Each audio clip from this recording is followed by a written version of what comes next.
With large strides we cross the field. Francisco plays his harmonica, and we feel a strength like never before.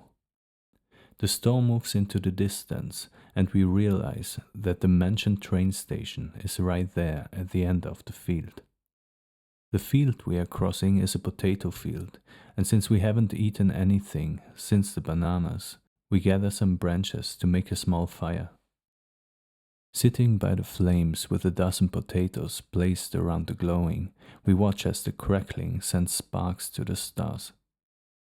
If life is seen as a dream, all dreamers are awake, and all awake ones dreamers. Take it easy were once the words of an old man, and isn't it true that we decide whether to take it easy or not?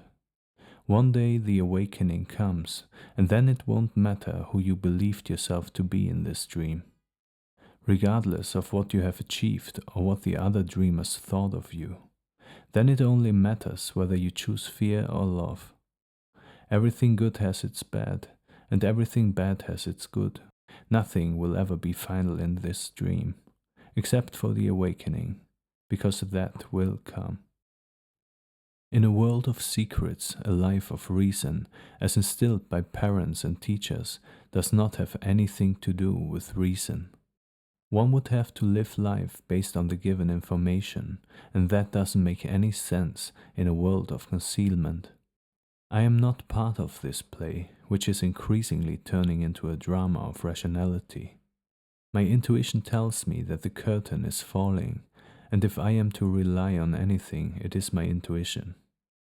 Stop talking if you think you still want to put this constructed confusion into words. If you believe you understand it, you haven't understood anything.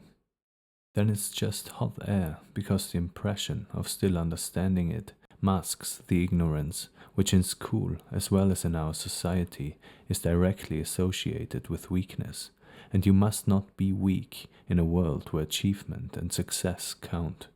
In a world where small people have to work off their asses, while the big people, only because of the sense of shame, still clean their asses themselves. We can hear the signal of a train somewhere in the distance. Hastily, he retrieves the golden baked potatoes from the embers and wraps them in the flag. He throws it over his shoulder like a sack. We are still about 60 meters from the station as I see the signal light on the front of the train approaching from behind a few trees. Since it is a freight train, we know it won't be stopping. "Run, boy, run!" he shouts, grinning over his shoulder. I become aware that I have neglected sports for years. I have got a stitch. An iron-like taste runs down my throat. As we get closer, we realize that we had greatly underestimated the speed of that train. He, who apparently is in much better shape than I am, has no problem hopping on. For me, it's a different story. After failing to hold on properly on my first attempt, I nearly fall. On the second try, I fail as well, and I am so exhausted that I'm struggling to try again. On the third attempt, I managed to clinch to a pole, and even though my legs are being dragged across the remaining platform, I finally managed to pull myself onto the carriage. So here we are now on a train which, as life's irony would have it, is carrying about 500 new cars towards Venice. What other adventures does this journey hold? If it was up to me, we could reach the city in the sea soon. Completely exhausted, I lie on my back. My legs are hurting. "Have you ever thought about emigrating?" he asks, smacking. "Emigrating?" I ask. "No idea. I've never left Europe in my 24 years. Africa, maybe." I gaze at the nighttime landscape. "Life is long," an old guy in Budapest once told me. "If you really live it, then it's long." He says, his eyes wide open. Imagine a life where every day is as exciting as our last two. Probably one could remember each and every one of them, to reminisce about them with one's grandchildren. That, or to be confusedly asking for one's mother in a mental hospital. Life and its possibilities.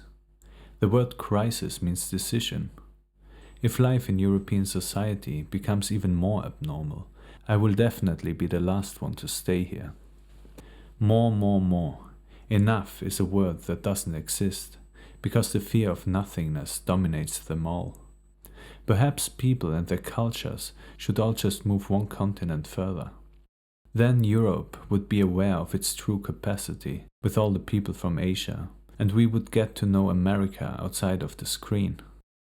Except for the change from north to south, most people from the USA would probably be still proud to be Americans.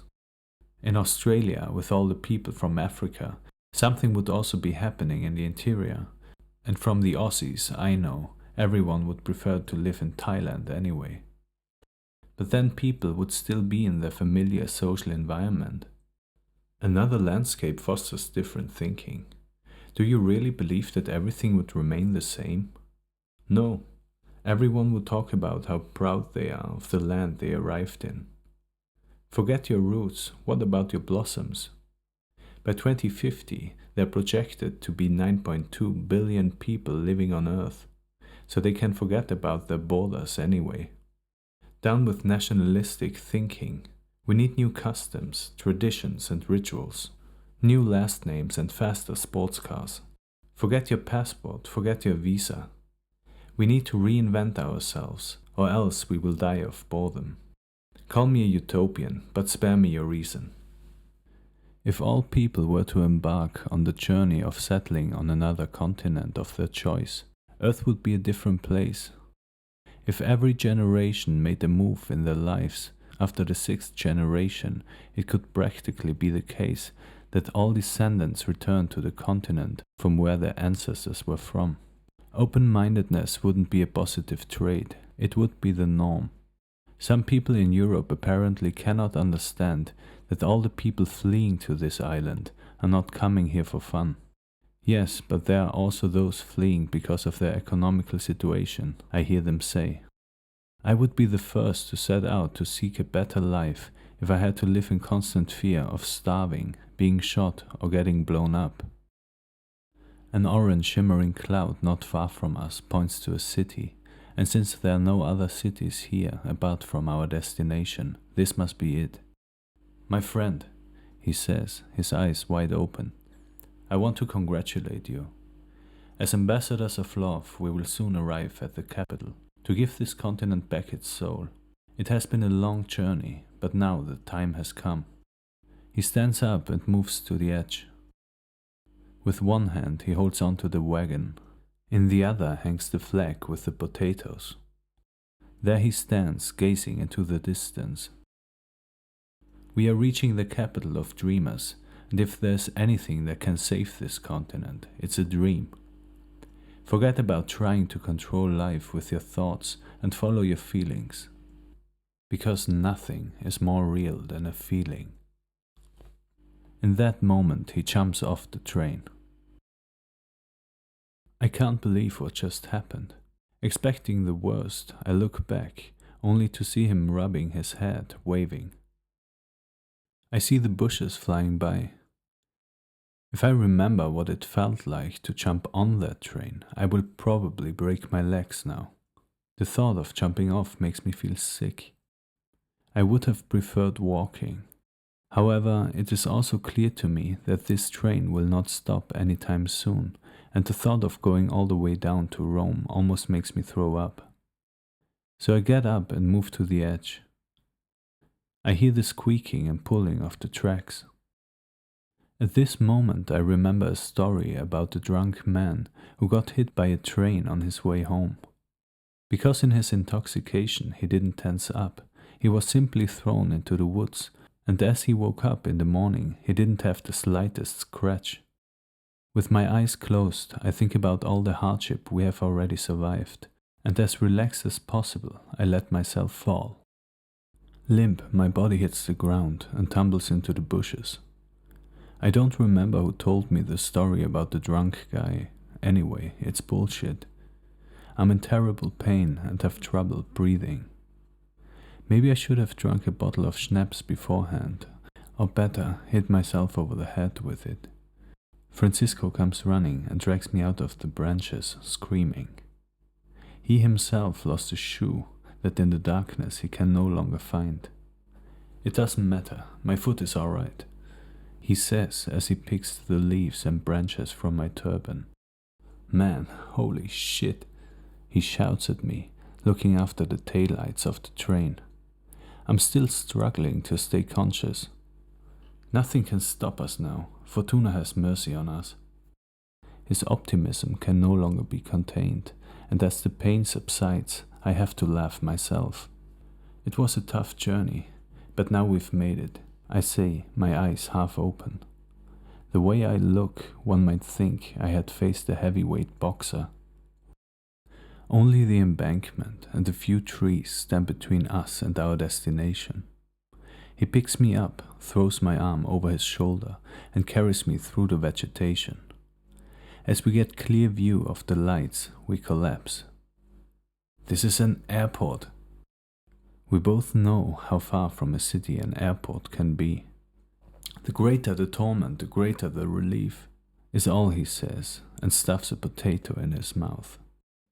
I stare apathetically at the fence in front of us while he waves at an airplane that is just taking off.